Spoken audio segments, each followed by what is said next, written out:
조금 전 11시에 국회의장실에서 박병석 국회의장과 김태년 민주당 원내대표 그리고 제 3명이 회동해서 3.1위 회동해서 원구성에 관한 최종 입장을 정리했습니다마는 그간의 입장에서 한치도 변동이 없었고 민주당은 오늘 18개 상임위원장을 모두 선출해 달라고 국회의장께 요청을 했고 저희들은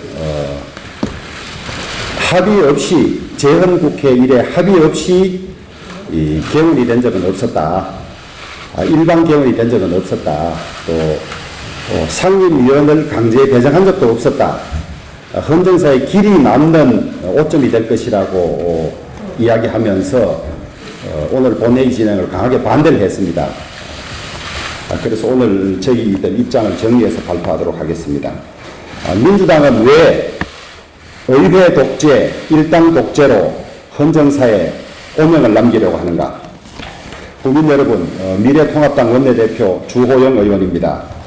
먼저 송구하다는 말씀을 드립니다. 민주당과 집권 세력이 대한민국 헌정사에 오명을 남길 폭거를 기어코 결행하겠다고 조금 전 저에게 최종 통보를 했습니다. 오늘 자신들이 원하는 법사위 등 18개 상임위원장을 모두 선출해달라고 요구를 했습니다. 의원의 상임위 강제 배정과 상임위원장 여당 단독 선출은 재헌국회 이래 없었던 일입니다. 여당은 3차 추경안 처리와 북한의 도발 위협을 그 구실로 내세우고 있습니다마는 자신들의 정책 실패를 호도하려는 꼼수에 불과합니다. 21대 원구성 협상은 처음부터 협상이 아니라 협박이었습니다. 민주당은 재헌국회 이래 내려온 협치의 전통을 깡그리 무시했습니다. 여야가 원구성 협상을 진행하는 상황에서 여당이 독단적으로 본회의를 열고 의장단과 상임위원장을 선출하는 것은 1948년 대한민국 재헌국회 이래 이번이 처음입니다. 민주당은 지난 4월 총선에서 자신들이 177석을 얻었기 때문에 자신들의 마음대로 법을 바꾸고 국회 규칙을 바꿀 수 있다고 주장합니다. 우리 당은 지난 2008년 81석밖에 안 되는 민주당에게 법사위원장을 배정하고 의석 비율보다도 많은 상임위원장을 하려 했습니다. 지금 와서 민주당은 이를 잘못된 관행이라고 주장합니다. 야당을 단 한 번이라도 협상의 파트너로 존중했다면 이렇게 막무가내로 우격다짐으로 일방적으로 밀어붙이는 일은 없었을 것입니다. 우리 미래통합당은 무리한 요구를 한 적이 없습니다. 의석 비율에 따라서 상임위원장을 11대 7로 나누고 법사위원장은 관례대로 국회의장을 가져가지 않은 제1야당이 맡아야 한다는 요구였습니다. 국회가 국회다울 수 있는 최소한의 견제장치 하나를 남겨두자는 것이 어찌 무리한 요구입니까? 18개 상임위원장 중 모두를 가져가겠다는 민주당과 최소한의 견제장치를 마련해 달라는 미래통합당, 과연 누가 무리한 주장을 하고 있습니까? 민주당은 모든 상임위에서 과반 의석을 확보해서 단독으로 안건 처리를 할 수 있는 상황입니다.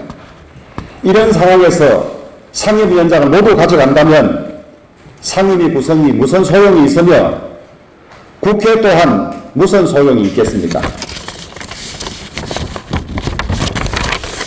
민주당은 오늘 의회 독재, 일당 독재의 문을 활짝 열어젖히려고 합니다. 힘의 우위를 정의라 강변하는 민주당의 행태는 바로 일당 독재 그 자체입니다. 1987년 민주화 체제를 만들어낸 민주당이 왜 권위주의 정권 시절의 국회 운영 관행으로 퇴행하려 하는지 이해할 수 없습니다. 박병석 국회의장께도 묻습니다. 국회의장으로서 여야 합의로 원구성을 이루어온 국회의 정착된 원칙을 지키기 위해서 얼마나 노력하셨습니까? 박병석 국회의장님, 다수당의 일방적 독주와 횡포를 조장하고 소수당에 대한 배려와 상호 존중의 정신을 파괴하신 것 아닙니까? 상임위 강제 배정과 위원장 일방 선정은 두고두고 헌정사의 불명예와 오점으로 남을 것입니다. 오늘 민주당은 국회의 문을 강제로 열고 있습니다. 여야 합의의 전통을 짓밟고 있습니다. 야당의 협조와 양보가 도저히 불가능한 상황을 만들어 놓고 야당이 시간 끌기를 하고 있다, 식물국회를 하고 있다고 여론전을 벌이는 여당, 참으로 비열합니다.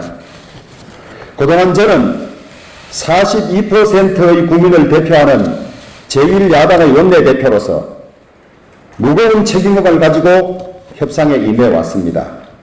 하지만 계란으로 바위치기였습니다. 청와대와 집권 여당에 마지막으로 충고합니다.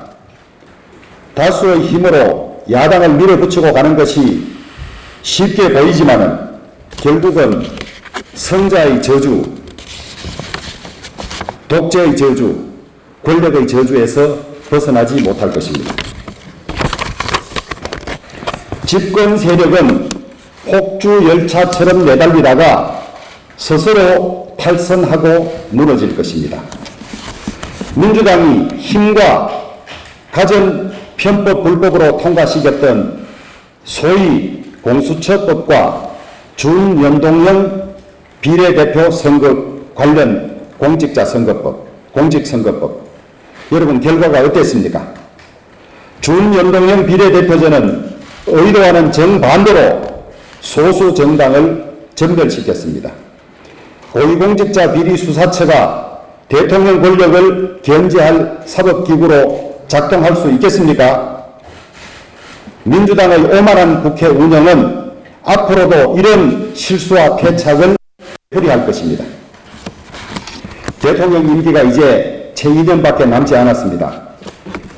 대한민국의 미래를 위해서 협치하고 도와주고 싶지만 이제는 그 마음도 접어야 할 때인 것 같습니다. 존경하는 국민 여러분, 미래통합당은 더 이상 거대 여당의 강압적 국회 운영에 굴복하지 않겠습니다. 상호 존중이 결여된 그 어떤 협상에도 임하지 않겠습니다. 그것만이 짓밟힌 의회 민주주의와 우리 국민의 자존심을 지키는 길이라고 생각합니다. 오늘 민주당 의원들은 자유, 민주, 정의, 상생, 협치를 짓밟고 본회의장에 들어가서 의회 독재라는 늪에 헛발을 짚게 될 것입니다. 역사는 오늘의 폭거를 분명히 기억하고 기록할 것입니다. 거대 여당의 오만과 독선, 국민 여러분들만이 멈추어 세울 수 있습니다. 국민 여러분, 힘을 모아 주십시오. 민주주의를 지키는 길에 함께 해 주십시오. 저희들은 대한민국의 발전과 협치 상생을 위해서 협력할 모든 준비가 되어 있습니다마는 민주당은 독선과 오만 그리고 다수의 숫자로 이를 짓밟아가고 있습니다. 간곡히 호소드립니다. 감사합니다.